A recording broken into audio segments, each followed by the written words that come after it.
Hey, welcome back, Knicks fans. Welcome back once again. Tonight, just wanted to talk about the news that broke. So it looks like the New York Knicks traded for Jalen Brunson. They traded away Burks and Nerlens Noel, and they're getting Jalen Brunson. I'm not sure if the Knicks are going to give away any more players because I think Nerlens Noel and Burks were sent to Detroit. I don't know what Mavs get in his deal. However, maybe they get somebody from Detroit get sent over to the Mavs. Who knows? I need to get more details on this trade once, if it's once it's official and we get all the details come out. Right off the back, I think it's a good pickup for the New York Knicks. Even on the last video, I said that if they can get him, I think he's a good pickup. I think he will help the Knicks. And one of the reasons why is he's an efficient playmaker, right? You look at his career stats, he's 49% from the field. 21-20-22 season, he shot 50% from the field, averaging 16 points per game. That's very good. What that implies to me is he's got a very strong, solid game. He knows how to get to his spots. He's a very good decision maker, doesn't force it. And so it implies that he's also a very good, very patient player, right? And so it's very good to see that. I think it's something that the Knicks really desperately needed. We desperately needed an efficient playmaker. Obviously, we had Julius Randle and R.J. Barrett, and they basically last year they really struggled with that. R.J. Barrett didn't shoot very well, although we saw some really good things from him second half of the season. But we just need to keep in mind and keep it all in perspective. Although we did like a lot of the playmaking, the fact that R.J. during some stretches he was able to average like almost 30 points a game. However, it wasn't consistent. So R.J. Barrett, he'll have these 6 game stretches or 7 game stretches where he plays well, where he's shooting like 45, 46% from the field. And then he'll have like a 19 game stretch where he's shooting like 36% from the field. And so it's extremely inconsistent with RJ at the moment still, and he still's got a lot of work to do. And so it's just something he needs to continue working, and hopefully he's able to get there, right, and get to that all-star level. Julius Randle, in terms of efficiency wise, actually last year I think that was the most inefficient he's been since he came into the NBA. I think that was the most inefficient he's been. So um, I'm hoping that's an anomaly, and that basically he improves and he has a better season, especially with now us having Jalen Brunson here. So I really hope that helps. But like I was saying, our top guns, like the top 4 playmakers we had, which is Rand and Burks, they were all shooting basically 41% or below 41% from the field. And so that's one of the reasons why the Knicks really struggle quite a bit. So adding Jalen Brunson to this mix improves that. I think dramatically improves basically efficiency from our backcourt. And then we also need to remember the other good thing about it too is hopefully then Derrick Rose obviously gets moved to the bench, and hopefully the coach doesn't play him really more than 20 minutes a game during the regular season. Because we'll really need Derrick Rose in the playoffs. And even in the playoffs, we don't, if we get lucky and make the playoffs, we don't need Derrick Rose playing 30 minutes a game, because it just won't work. He's better off just playing him 20, 25 minutes a game, get a really nice punch out of him, and then, sit him down, right? And so I think this is really good for the New York Knicks.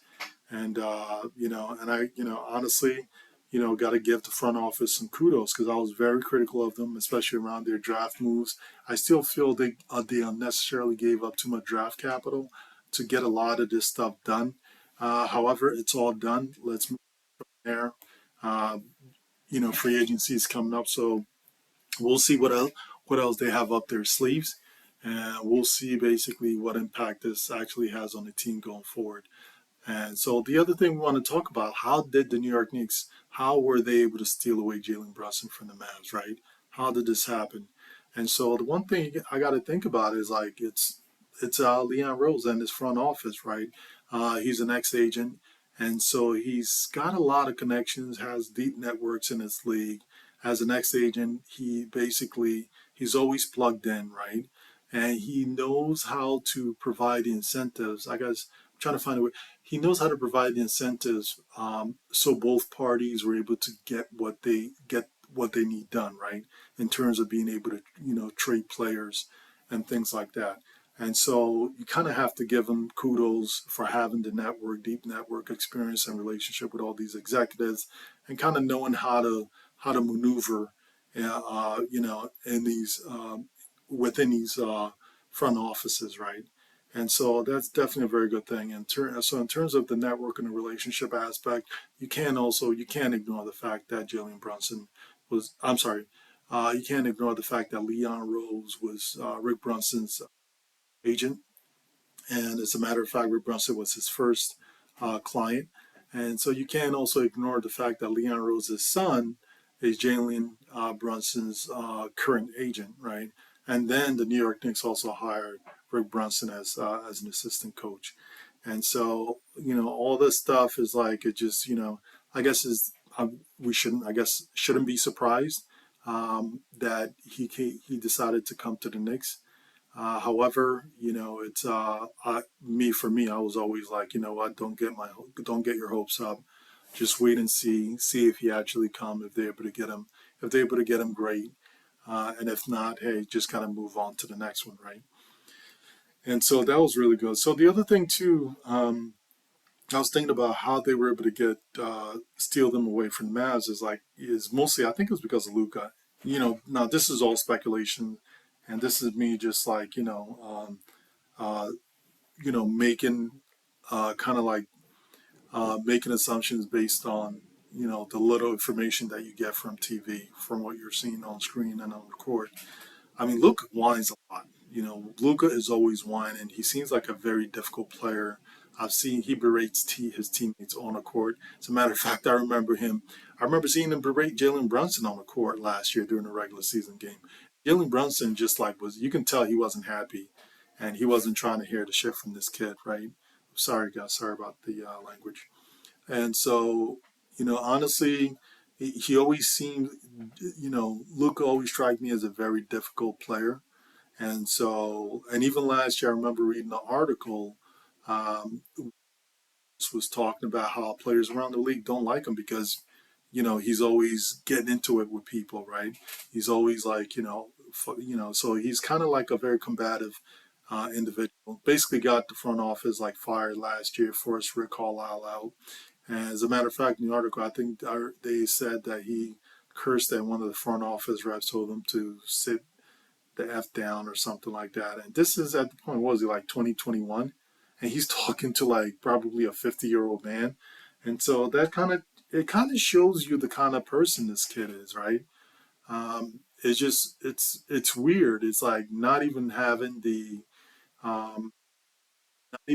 the respect to address somebody twice his age with some respect, right? Because I'm thinking like Michael Jordan was like basically hard on his teammates. This dude was like very difficult, right? Was very hard on his teammate, always demanded the best. But I don't know if Michael Jordan would ever basically disrespect, like, basically, especially in front of a crowd, in front of public figures, other people just disrespect and curse at, like, let's say one of the front office reps, right? I don't think I don't think he would ever do that. I think probably he might do it behind closed doors. He might like say something slick when they're not talking to him. But honestly, I don't see. I could never imagine like a 21-year-old Michael Jordan doing something crazy like that. I can never imagine like a 21, 22-year-old Magic doing that. I can never imagine a 21-year-old Larry Bird coming out his face and being disrespectful to someone who is like more than twice his age. And so it's kind of crazy. It's really crazy the stuff I read about him and the stuff you hear about him. And it's just unbelievable. And then the other thing I remember, he was the whole incident where he was flirting with the female ref, and the female ref kind of like was smiling or blushing or whatever it was. Everybody ate it up. Everybody was all in love with it. They ate it up. NBA's golden boy flirts with this female ref, and she loved it. I think she's in love with him. Oh, everybody loved it. I thought that was very inappropriate. I really thought it was inappropriate. And if it was another player, let alone in my opinion, if it was a black player that did that, I mean, like they would have fined him. Actually, it doesn't even have to be a black player. It can be any player. If even if it was any other player that did that, I think the player probably would have been fined, and ESPN would have been talking about like they would not be talking about how the player was flirting with the ref and how that looked and how sweet it was. No, they'll be talking about like have they crossed the line, and they'll be talking about sexual harassment in the workplace, and so that was like something that happened that was a little nutty to me, and how the media ate it up and like how they were able to spin it into such a good thing because he's the NBA's golden boy, and so he's going to get that superstar treatment, right? And so he's going to get that superstar treatment from the Mavs as well. However, unfortunate for him, because of his behavior, I don't know if they're going to be able to attract the players that they need, the right kind of players to play with him, and so he can get far into the playoffs, right? And he's a very young kid, right? He's what has he got, like another 12, 13 years at least in his league, although his eating habit and like physique kind of tells me he may have less than 12, 11 or 12 or even 11 years in the league. However, it's just something you kind of have to wait and see. They haven't been able to attract any free agents to the Mavs lately, and maybe that article was right. Maybe nobody wants to play with him. He definitely seems very difficult. You know, honestly, he actually a lot of times he seems very combative and sometimes behaves like a donkey. And so and so yeah, I mean, so I'm not surprised. I would not be surprised if one of the reasons Jalen Brunson left was because he didn't want to play with Luka. You know, because he was a donkey, right? And I would not be surprised, um, you know, if it, I, not that I would not be surprised, but I think more likely the issue was. I think it more likely was the fact that the Knicks offered him 4 years, $110 million, and also the relationships he has here. Just the connections here are just too. So I guess he just wanted to go to where the place that felt like home. And people forget, I think he grew up in Jersey, so you know, MSG is home to him probably. So it's pretty much him, like a local kid coming home, and so it's going to be very interesting to see. And it's going to be very interesting to see how the Knicks, how Thibodeau uses these players, right? And I think basically next year is going to be Jalen Brunson, Julius Randle, R.J. Barrett, Evan Fournier, and Mitchell Robinson starting. And and then off the bench, you're going to have Derrick Rose and Manu quickly, um, and then you're also going to have Obi Toppin and Jericho Sims, and then there's either Cam Reddish or Quentin Grimes is going to be one of the odd men out, but I have a feeling Cam Reddish might beat out Quentin Grimes. Cam Reddish, I know everybody thinks how Quentin Grimes is a great defender, and look, he does a pretty good job, right? However, like with Derrick Rose coming back and Emmanuel Quickly is a better perimeter defender than Grimes. Is he a better perimeter? He's a more effective defender. He actually holds opponents down to a lower field goal percentage than Grimes does. And so I think when it comes down to it, uh, I think Grimes might be the odd man out. And everyone thinks like, oh, how he's like his ability to shoot. Look, I wanted them to fast track his development last year, playing more minutes, especially after we hit the skids, because I wanted him to get up a lot of shots. He needs to be able to get up a lot of shots, and he needs to basically show that he get in the habit of being able to produce, right? Because I felt like a lot of times he was uh, I'm not even sure how many points he averaged last year, but I really just kind of felt like so many games he scored like, 6, 7 points or even 5 points. And these are games he'll be playing like, and he was averaging like, when he did play, he was averaging like, 20 minutes a game, it felt like, right? And so just the production for Quentin Grimes isn't really there yet. And so that's the biggest concern for me with Quentin Grimes. And if you look at his offense rating, I think it's only like 101. And he played more than Obi Toppin did last year, and Obi Toppin like had, was more productive than he was, and so now Obi, well, obviously Obi is much older, but he was more efficient and he was more productive with less minutes, right? And so you would think Obi Toppin would be more erratic, and but his Quentin Grimes is just the production just isn't there. So I shouldn't even be comparing him with Obi. It really should be comparing with Cam Reddish. And I think Cam Reddish could win it out because honestly, I think Cam Reddish can give you what Quentin Grimes gives you plus more, you know, and plus Cam Reddish has more length, you know. I think he can shoot, maybe not at the same, um, maybe not as efficient as Quentin Grimes is from three, but because Quentin Grimes is just not productive enough, I think Cam Reddish can be a little more productive because he can also get to the basket. He can make plays for other people. He's just over talent than Quentin Grimes. But we'll have to see what happens in the offseason to see what Cam Reddish looks like when he starting next season.